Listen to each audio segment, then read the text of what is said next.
بسم الله الرحمن الرحيم. الحمد لله رب العالمين والعاقبة للمتقين ولا عدوان إلا على الظالمين. أشهد أن لا إله إلا الله وحده لا شريك له وأشهد أن محمدا عبده ورسوله صلى الله عليه وعلى آله وصحبه وسلم تسليما كثيرا ما بعد. எல்லாம் வல்ல அல்லாஹு ஜல்ல ஷானுஹு வ தஆலாவை போற்றியவனாக, புகழ்ந்தவனாக, துதி செலுத்தியவனாக, நபிகளாரின் மீது ஸலவாத்தும் ஸலாமும் கூறி இன்றைய பாடத்தை நான் ஆரம்பிச்சுகின்றேன். கண்ணியத்துக்குரிய சகோதரர்களே, இன்றைய பாடத்தலைப்பாக ரஜுலுன் யுஸல்லி கப்லல் வக்த், தொழுகையின் நேரம் வருவதற்கு முன்னால் தொழுகிற மனிதனை பற்றியது.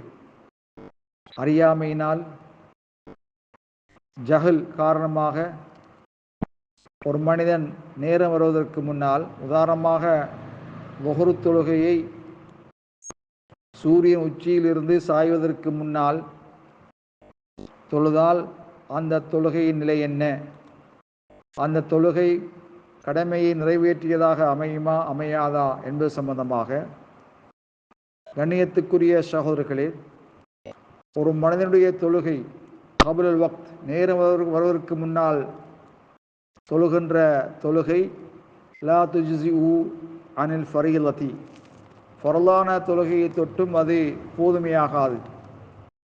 ஏனென்றால் அல்லாஹு ஜல்ல ஷானுஹு வ தஆலா அல் குர்ஆனிலே இன்னஸ் ஸலாத கானத் அலல் முஃமினீன கிதாபம் மவ்கூதா, நிச்சயமாக தொழுகை விசுவாசிகள் மீது, இறை நேசர்கள் மீது தொழுகை நேரம் குறிக்கப்பட்ட கடமையாக உள்ளது. தொழுகை நேரம் குறிக்கப்பட்டிருக்கிறது, வரையறுக்கப்பட்டிருக்கிறது.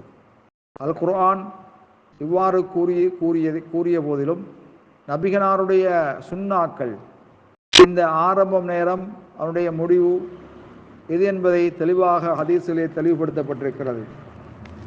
உதாரணமாக லுஹர் தொழுகையின் ஆரம்பம் உச்சியிலிருந்து சாய்ந்தால் அந்த தொழுகை ஆரம்பமாகிறது. இதன்படிக்கு யாராவது ஃபமன் ஸல்ல அஸ்ஸலாத கப்ல வக்திஹா, லுஹர் தொழுகையை அது நேரம் வருவதற்கு முன்னால் யாராவது தொழுதானேயானால் ஃபைன்ன ஸலாத்தஹு லா துஜ்ஸிஉ அனில் ஃபரீலா, நிச்சயமாக அவனுடைய தொழுகை ஃபர்லாக்கப்பட்டதை தொட்டும் அது போதுமையாகாது. லாக்கின்னஹா, இருந்தாலும் தக்உ நஃப்லன், அது உபரியான தொழுகையாக நிகழும், அதற்கு நன்மையும் வழங்கப்படும்.